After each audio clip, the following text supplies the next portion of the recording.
সবাইকে শুভেচ্ছা ও ভালোবাসা জানিয়ে আমি আফতাব হালদার আজ শুরু করছি দেশের খবর।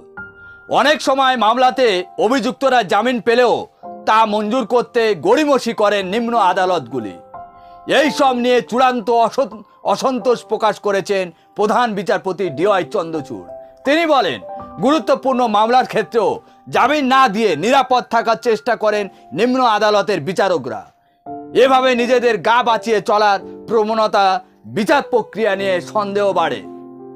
এই সব ক্ষেত্রে সাধারণ জ্ঞান প্রয়োগ করে সিদ্ধান্ত নেওয়া উচিত বলে মনে করেন প্রধান বিচারপতি ডিওয়াই চন্দ্রচূড়। তিনি বলেন, নিম্ন আদালতে যাদের জামিন পাওয়ার কথা তাদের দেয়া হয় না। বাধ্য হয়ে এক প্রকার তারা হাইকোর্টের কাছে দ্বারস্থ হন, আর হাইকোর্টের জামিন পাওয়ার যোগ্যরা তা না পেয়ে আবার সুপ্রিম কোর্টে আসতে বাধ্য হন। এই সব অযথা হয়রানি বিরাট সমস্যার কারণ হয়ে ওঠে।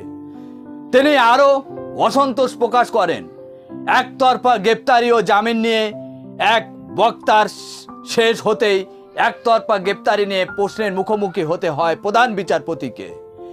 অনেক সময় দেখা যায় রাজনৈতিক উদ্দেশ্য প্রণোদিতভাবে সমাজকর্মী, শিক্ষাবিদ, সাংবাদিক এবং বিরোধী রাজনীতিকদের নিশানা করা হয়।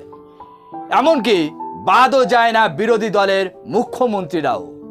এই সমস্ত মামলা জামিন দেওয়ার ক্ষেত্রে যেভাবে টালবাহানা হয়, তাতে বিচার ব্যবস্থার উপর থেকে সাধারণ মানুষের আস্থা চলে যায় বলে ওই প্রশ্নকর্তা দাবি করেন। তার উত্তরে প্রধান বিচারপতি বলেন, নিম্ন আদালতের বিচারকদের উপর আমাদের আস্থা রাখতে হবে। নিম্ন আদালত যাতে জামিনের ক্ষেত্রে নির্ণায়ক সিদ্ধান্ত নেয়, আমাদের তাতে উৎসাহ দেওয়া প্রয়োজন। নিম্ন আদালত নিয়ে দৃষ্টিভঙ্গির বদল আনার প্রয়োজন বলে ও মনে করেন প্রধান বিচারপতি।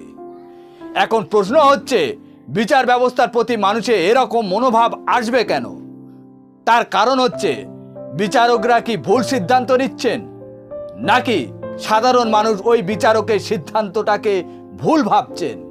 আমি জানি না, আপনাদের জানা থাকলে উত্তর দেবেন। আজ এখানে শেষ করছি। সবাই ভালো থাকবেন, সুস্থ থাকবেন, আর প্রতিদিন সকালে বেঙ্গল নিউজের চ্যানেল দেখে আমাদের পাশে থাকবেন। আর প্রতিদিন সন্ধ্যায় ছুটিতে যাই বেড়ানোর খবর দেখে আমাদের পাশে থাকবেন। Tata, bye bye.